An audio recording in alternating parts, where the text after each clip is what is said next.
Welcome to Marginal Support, where support is anything but marginal. My name is Andre Lindy, and today I have a guest that I've known from a previous job, and he was actually very instrumental in helping me be successful there.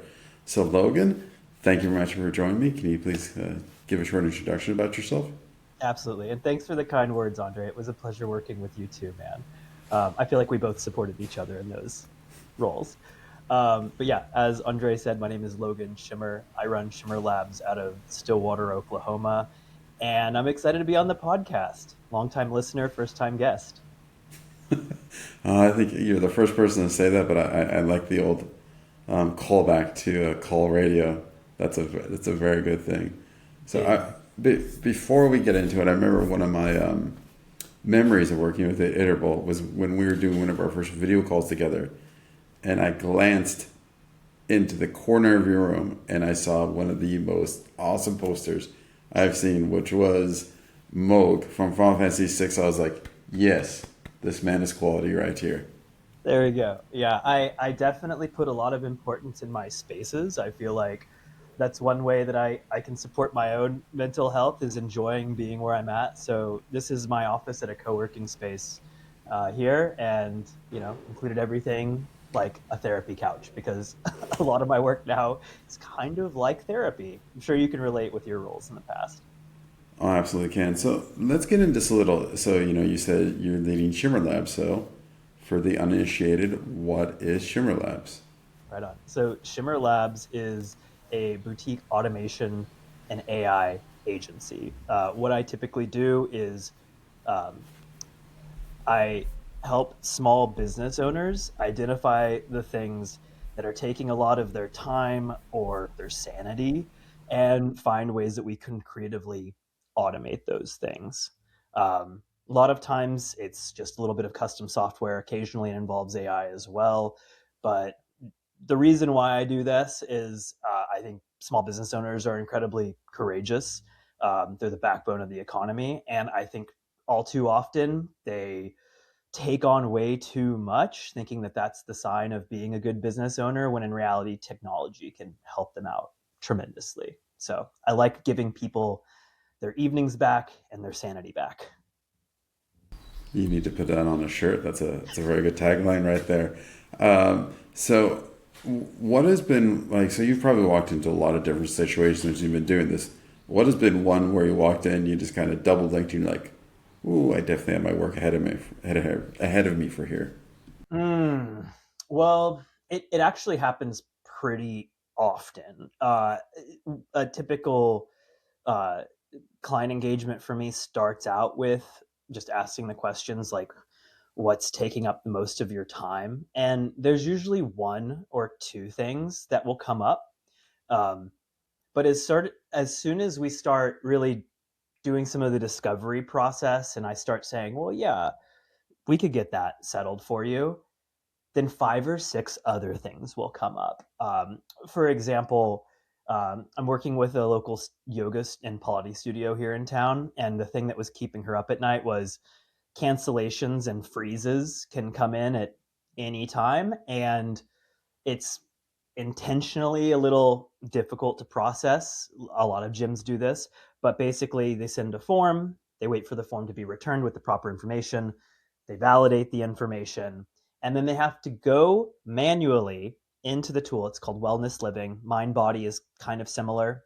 Um, but there's intentionally no API way to do that. And so we had to use an AI and browser automation. Once we got that set, then the next working session that we had together, I could see her and she's like, oh God, I'm dreading doing the employment schedule. Wait, can we do that next? And so, yeah, to get back to your point, when does this feel like a lot? All the time.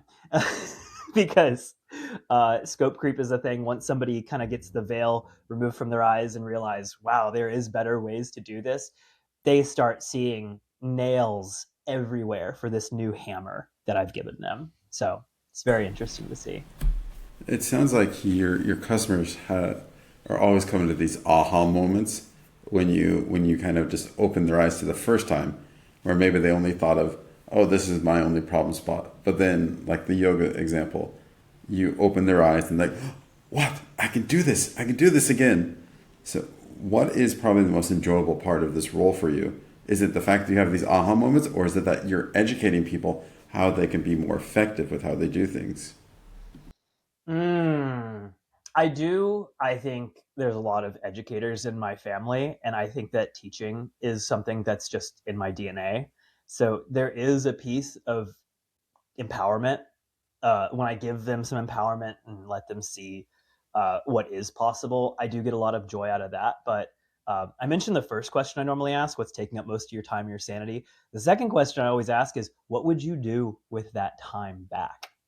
And so I kind of bookmark that. And once we get the first operation, a couple things up and running, a lot of times they'll be like, I just wish I could go fishing more, or I wish I could have dinner uninterrupted with my daughter, or whatever.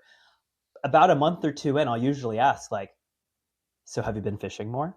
And when I get to hear yes, then it's been so nice. I love being on the river. I would rather be there than pushing a lawnmower, which is, one use case that I've helped out with.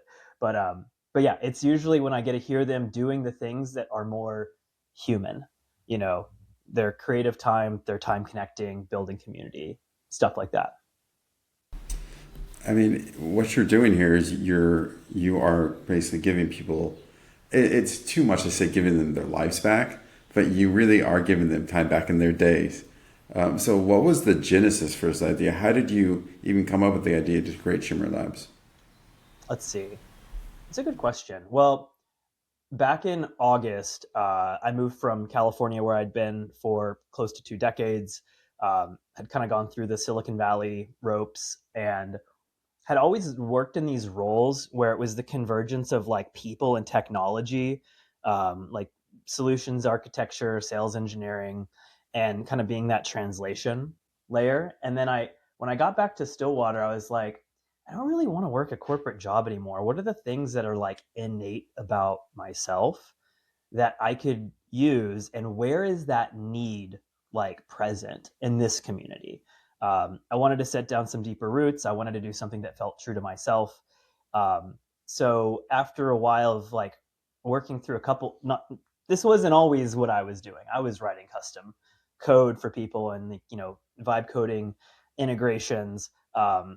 But as I got to know people in the community more and kept hearing the common pain points, it was like this aha moment I had of myself is like, wait, I really like doing stuff like that, like teaching, um, using technology, keeping keeping in touch with what's going on our main street, and it kind of started to just fall into place together. I'll be honest, it was probably also during a long conversation with Claude or something like that. Whereas like trying to figure out what to do next. I don't really want to work for anyone else. I want to start my own thing. What are the things that I can kind of combine together into a feasible business model? So a little props to Anthropic for helping me through that portion of it too.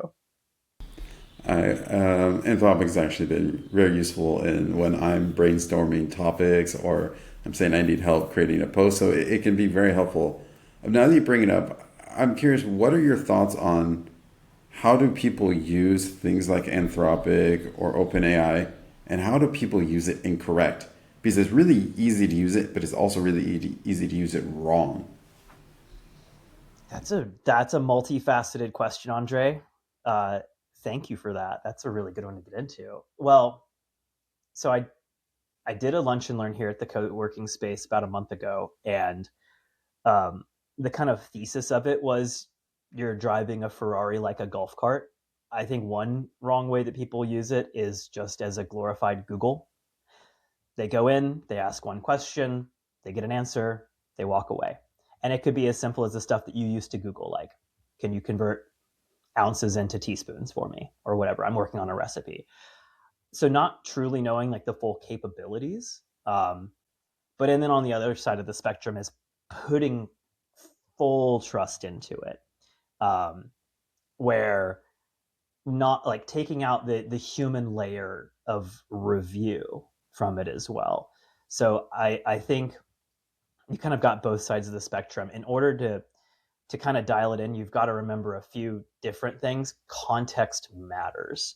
It's building off of what you've told it. Planning matters, like having a clear idea of what you want the outcome to be. And that sort of goes into prompt engineering. And then lastly, I think a lot of times people don't think about the intent. Like when we were together at Iterable, we had KPIs and OKRs. So for the non Silicon Valley people, objectives and key results, and KPIs. Can you give me that one? I don't know why I'm. Is that key project indicators? Could be. I honestly don't know what KPI means, but we'll just Well, go with that. I've clearly been out of the corporate space long enough to have forgotten it. It'll come back to me mid answer, but yeah, it's like the high level. What are the business objectives that we all kind of like align to? Like, what's the North Star? And I think that's another piece that people don't really feed into these is like, what does done look like? What does good look like? What are the things as a person, would never do? Um, and that will, when you start to think about like, what are the things that I wouldn't want to replace with AI, you start to figure out like, what are the core human values that you want to embed into your own business. So that was a long-winded answer, but if I had to say how people use it wrong, it's treating like it's just a glorified Google, but also when they have that great power, also recognizing the great responsibility of context engineering, intent engineering, and giving it like a clear plan on what you want to get accomplished with it. What I think I've seen a lot of people do is they almost think that these programs can read their minds or that they can read between the lines, and that they can't. So that is very important when you're writing out your prompt. You have to be crystal clear on where you're starting, what your objectives are, how you want the data to be used. Because when I've started to generate reports and it gives me some random answer, I'm like, oh yeah, I was super vague with it. So when you start talking to your businesses and they start to dabble in this and then they come back to you and they're like, Logan, it didn't give me what I wanted. Like, how do you respond to them? How do you kind of maybe walk them off the edge when they think, oh, this is garbage, this isn't working for me? Yeah, that definitely has happened a couple of times. What I wouldn't say, I guess maybe the learning that I came to and the way that I reframe and kind of reposition things even before I start, working with someone, we map out what are the main pain points, what are the workflows, and so it's getting them to deeply understand what they're doing and what they're going to essentially delegate. Similar to like if you were to hire someone, right? Like you would want to give them clear understanding of what the job is that they're going to do. And then I start thinking about, well, if it's similar-ish to hiring a person, you give that person a 30, 60, 90-day sort of ramp up. The way I frame it with my clients is, okay, now we know where we want to get to. What does crawl look like? What does walk look like? What does run look like? And then it can usually help. That's the reframe that I like to take to go, look, a lot of these things that you want it to do, they fall into the run category. So we're going to get to those. But first, we want to do the crawl and we want to test it thoroughly. And I don't think that we should let it test for any less than a week because we need that human review layer. Because, of course, there's going to be externalities or there's going to be gotchas or corner cases or things we didn't think of the first time through. And so, sort of pumping the brakes a little bit, like these tools are incredibly powerful, but let's find the smallest thing that we can get accomplished on and then test thoroughly. And then once we're satisfied with those results, then we move to the walk stage. And we only leave these stages once we feel like, okay, this does feel like a person that like I've delegated this to, and then I could actually trust it to do these things and not go off the rails. So this might be a little too on the head where you talk about you're hiring someone. But of course, now I think something that's really been big this year, and we started to see a little last year, was the introduction of agents. How have agents helped shape some of the things you're doing with people, and how have your clients started to look at agents like they are hiring another person? Because agents can do a lot of things, but you also have to be very intentional. The crawl, walk, run, and how you're setting up your agents as well. Yeah. Well, and you're kind of pointing to one of those elephants in the room, which is, our are AI agents going to replace people? I think there's a lot in the news about layoffs being AI related. Um, that's also why I'm not working for these large corporations. I'm going with the business owners, the small business owners that they're not at the stage yet to hire a new person, or they have their own mentality of like, as the business owner, I should be taking all this stuff on. I've even heard I would feel bad delegating this to a human. So why would I do that? Or I live in a college town, so people are always churning over. They would have to continually be training the new person for it, which is its own headache. But to get back to your question, like how do people view these agents, or like what's the lens on it? um, I do like the framing of it's like an intern. You know, they're going to need very, just they're eager to help you. They can work seemingly tirelessly, but they need very explicit instructions, and they sometimes make mistakes. So if you frame it that way, and I kind of dance around that analogy sometimes, because there is the cultural zeitgeist of, agents are taking jobs, but at the same time people tend to connect with too, like, this wasn't really a job anyone wanted to do. I hated doing it myself, and so they feel a little less bad delegating it to the agent. It definitely is one of those things where you're saving time. And the way when I've talked to other leaders in this space, they've said that what agents are helping them do is move away from task-based roles and shift more towards objective-shaped roles, where now you have the agents doing these tasks and they can more focus on the objectives themselves. What is your thoughts when you hear that from people that are still in the support space? Can you expand on that just like a little bit more? I want to fully understand what you're So sharing with me. in the past, think about it like you're saying, okay, I need to review 20 tickets or I need to create 20 articles. Mm-hmm. Now, instead of just creating those and doing the task of creating those, you can say, okay, I need to make sure that this whole portion of the platform is covered, or I need to expand my knowledge on this other area. So the objective is more to, let's say, fill a knowledge gap, or it is to, what was the other examples? Basically, maybe you want to build out a new branch of the team. So in the past, you had to have all these tasks, you do it, and then you could actually focus on the actual final product. Now with these agents, you can have it basically do all the groundwork for you, and then you're the person reviewing all that work now.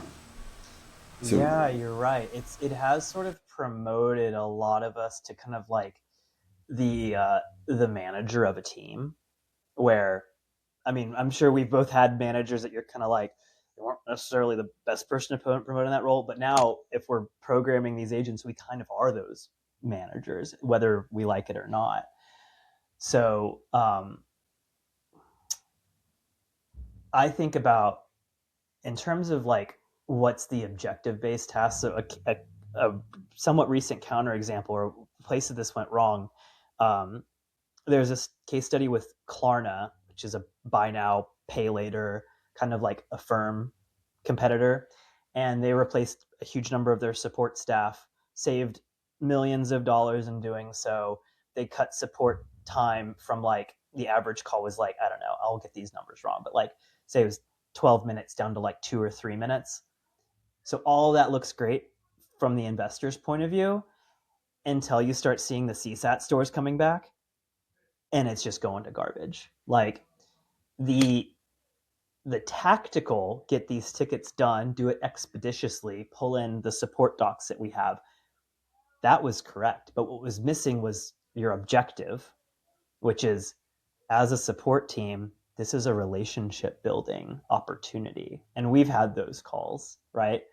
The therapy session calls, or like, this is just an angry customer and they need to feel heard.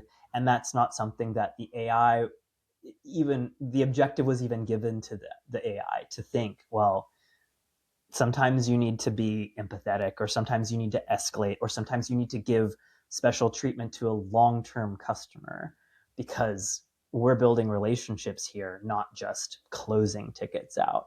So with some of my business owners, it is a decision of, if we don't yet trust that the AI can really give that intent. Some business owners, they want to maintain that personal relationship with a lot of their clients. So I tell them straight up, like, let's not adopt a voice agent to make your customer and support and even sales outreach calls. Let's not do that. You are the unique, secret sauce in that. So until we feel confident that we can get that right, this is something that we're now freeing up time in other places for you to be able to do that, and to have the emotional bandwidth to show up. Because it's very difficult to program an AI or give it an agent the ability to show up and be present with a person. So I think that's a really interesting way to frame it, that you can free up emotional time, because I mean maybe your mind is scattered somewhere else, and if you're not 100% focused when you're talking to a customer or you're doing a discovery call, you can be somewhere else, and then that can go off the rails. So I think that is a very interesting point I haven't heard people make before. Another question I have for you is that you do have a background in tech. You do come from all these companies. How do you think that has shaped you to now that you can try to maybe help customers do things that you saw didn't work in the past when it was corporate America, even though these are small mom and pop shops? mm, how has my background in tech helped me to shape? Well, okay, I was thinking about this in the drive-in. I noticed on your podcast sometimes you ask, like, um, how are you related to support? And so I was like, I was really lucky. The first job I got out of college was at a company called National Instruments. They commonly get ranked, or at least when I graduated, as like one of the best places to start your career. And the reason was, we're kind of thrown into the deep end really quickly, and it was phone support. Like, we had test and measurement equipment that was, everywhere from a professor's lab, and they're 70 years old and translating to their TA, but they're calling you up to figure out why the drivers don't work. And so you've got that layer. And then all the way up to the person who's got an embedded system in a power plant. Like, this actually happened to me. They said, if this doesn't go back online in 45 minutes, this whole town loses power.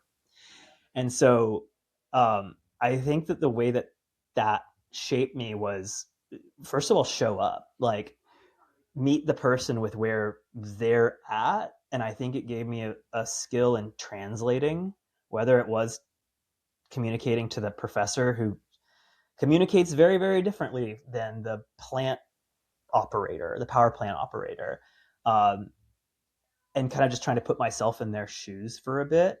Um, I do this role with Shimmer Labs very intentionally as an in-person role. Like, I go on site, I meet the people, I shake their hands. That's culturally some of how life is in a small town in Oklahoma. Um, but also, it's because they, um, I need to sit in their shoes for a little bit in order to truly understand what are the things that we're trying to tackle, and understand also, how do I translate some of these concepts to them? Like, what are the analogies that work for a yoga studio versus a lawnmower versus an insurance salesperson versus, an oil and gas regulator? Like, these are all incredibly different people, but the goal is the same. Like, how can we use some of this technology to automate a couple of the things? And then once I can kind of key in on that, and I just personally found it happens quicker for me in person when I can kind of read their body language, their energy, see even like, how do they keep their workspace? Like, what is on their desktop? What are the most important things to them when they come into the office? Or like, are they constantly being distracted? It's another reason why I got an office, is because I do see a lot of these people have trouble focusing in their own workplace because they're pulled in 1,000 different directions. So I made a very comfy environment for them to come, and we have a whiteboard here. We got a couch. We've got, an extra desk and workstation. So if they need to do a working session here, then I actually get to see how they are when they work, not when they're getting tasks done, but when they actually get a chance to deep work and like get into the groove, and the things that probably they started the business to do originally, but all the other things kind of came up over time. That's a really interesting idea you just shared there about the fact that you are turning your co-work space into an honest co-working space, not only for you yourself, but actually people to come in. What were people's first reactions when you said, "Hey, yeah, come work in my space. We can whiteboard stuff out"? Oh, Were they they just loved it. like, "What?" Okay, well, I think that like the whiteboarding thing is very like it's a corporate thing. I definitely pulled that from that. It's also the number one crutch that I have in terms of the ways that I can communicate or get things out of my brain and onto another place to communicate them. But the reaction was always the same. I've never had a negative reaction to it. It's like if I give them the option, why don't I swing by the shop, or you want to come to my place? They always say come to my place because I'll be too distracted here. Or, we're a car detailing shop. It's loud. We have vacuums going. So heck yes, I want to get out of here. So yeah, the reaction, and then when they come in here, I had an interior designer local here. Props to Dooley Designs by Kim. But that's what's the vibe I was trying to get was like, what would it feel like if we had a space that's kind of like conducive to a little bit of creativity, a little more relaxing, because I think you kind of got to like calm your nervous system down and your limbic system down before you can get into a state where you can be creative. That's just my take, and so far it's been good. They all at this point, if the option's given, they always say, "Let's just go to your place." I think that's great. You are empowering people to be creative in your space, which I applaud. It's a great way to bring them in and just make them feel comfortable. One thing I wanted to go back to, and it is something that we see in every support role. You see basically in every job description, it says must translate technical and non-technical terms to technical and non-technical people. I mean, this is what support people do. Yeah. And this got me thinking, support people are really good at expressing what they're doing, expressing what's in their heads. Do you think that support people then are actually better at creating prompts and explaining what they want to do in these Gen AIs because they have this experience of Mm-hmm. having to be very creative in how they explain things to people? Absolutely. Yeah, hands down.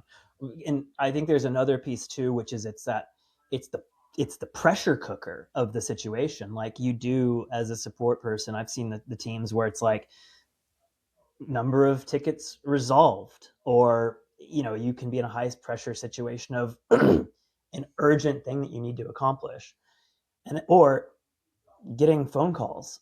Excuse me. And like I think when you combine those two things, the need to be able to translate technical information to non-technical people, but also the number of reps that you get, it's a sink or swim situation. And I'm sure we've been in those situations, or seen teammates in that situation where they feel like, oh, I'm just really not cut out for this. But yeah, those who can get through it, they become phenomenal translators. And you're right, you can think about those emails that you've probably typed out. Like we're dating ourselves. We're of the generation where we weren't able to just copy and paste the whole thread in there and say, search the data or search the support database and Claude, give me the response answer. No, we had to think about what are the actual steps. It's like the peanut butter and jelly sandwich exercise that you see like elementary students doing, where the teacher says, tell me how to make a peanut butter and jelly sandwich, and then intentionally does it wrong because they didn't give enough detail in it. It's like put one bread on top of the other, and she just takes two loaves of bread and yep, exactly. But yeah, support people really really get that intuition as to like, well, how do I actually explain this to someone? And when you have that, then you really can prompt a lot better, I think.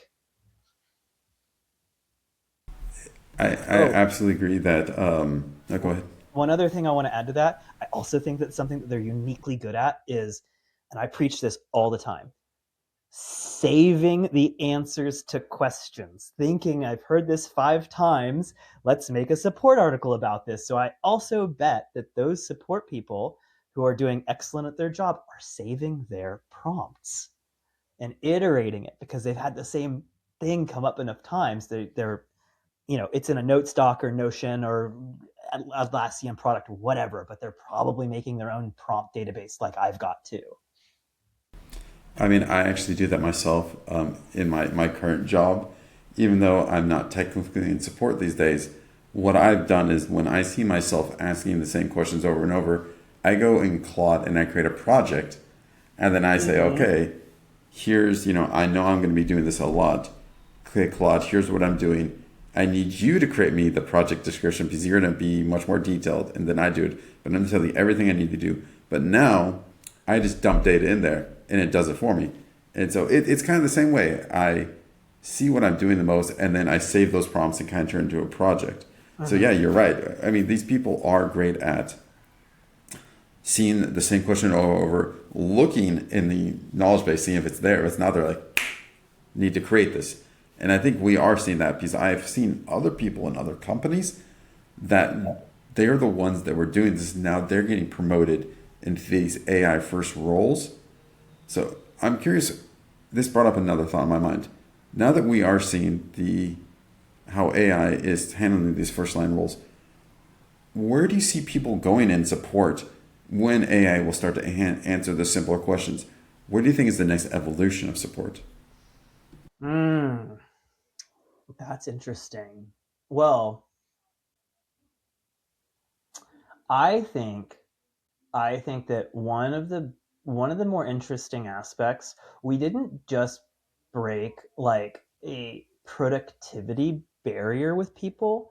We broke a context with other teams barrier with other people. So I think all too often I see, um, especially post sales teams that could be customer success or customer support, sort of pigeonholed into like that do that one task thing. And I think that AI has also led to this crazy level of empowerment where it's like, well, wait, why are we only having, you hear some sales teams where it's like sales manages renewals, and it's like, well, why?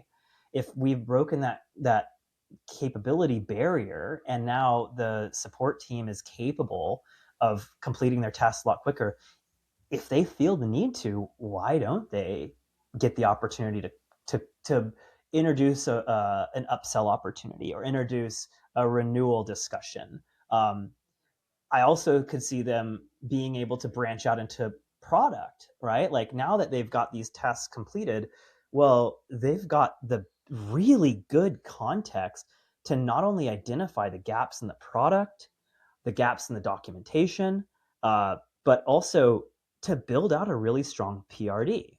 When you product recommendation doc, when you start, you know, thinking about like, hey Claude, could you write a prompt for me on this? Or hey Claude, you're basically giving it its own PRD. So why don't we use some of that same kind of capability and nudge things a little bit deeper down the line? So I think that um, the role of support has unfortunately a lot of times been lock in, get your tickets done, have a high CSAT.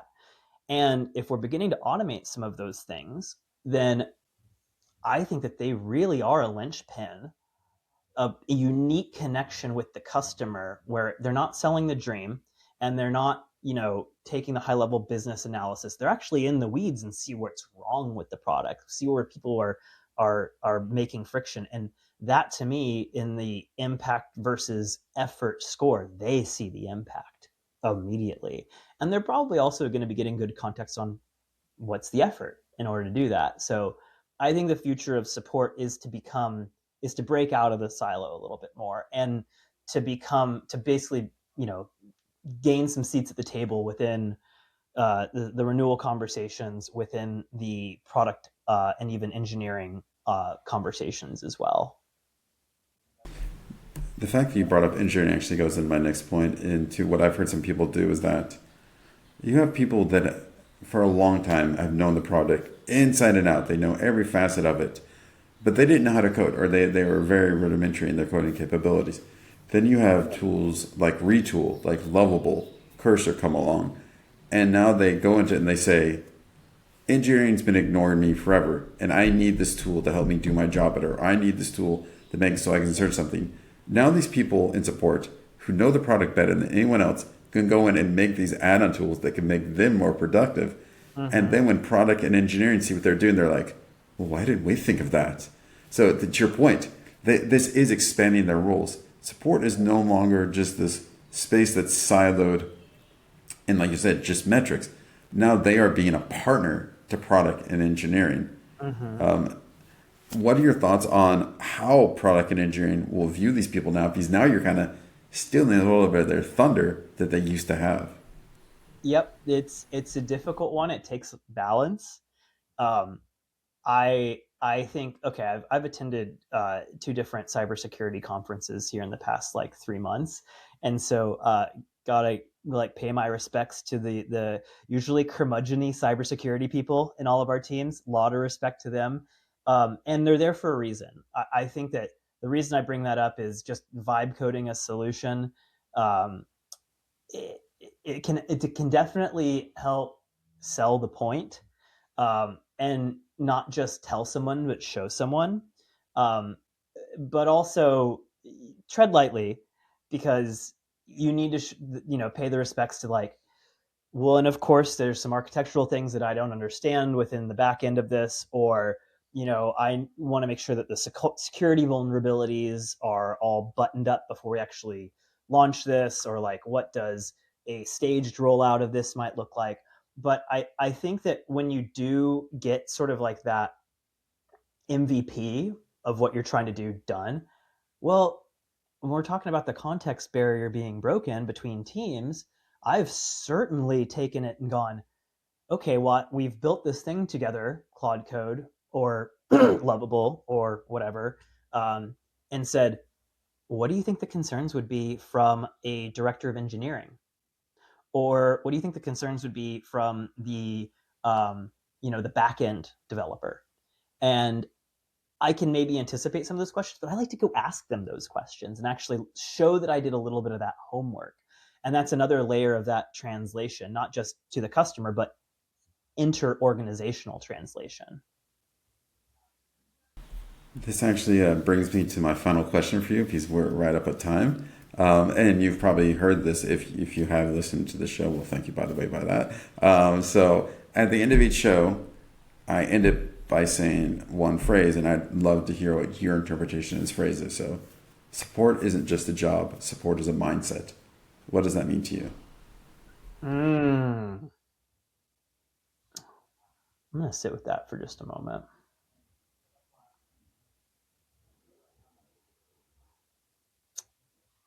Yeah, that brings up a lot of different things for me. Um, I had worked in sales for a bit, and I don't think it jived well with me because it felt like inauthentic uh, relationships. There was always a quota or something I was told to get out of them.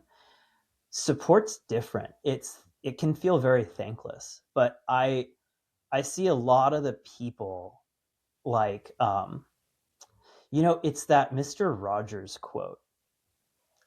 He said this was shortly after 9/11, and he was asked to come out of retirement and like give a a statement for the children.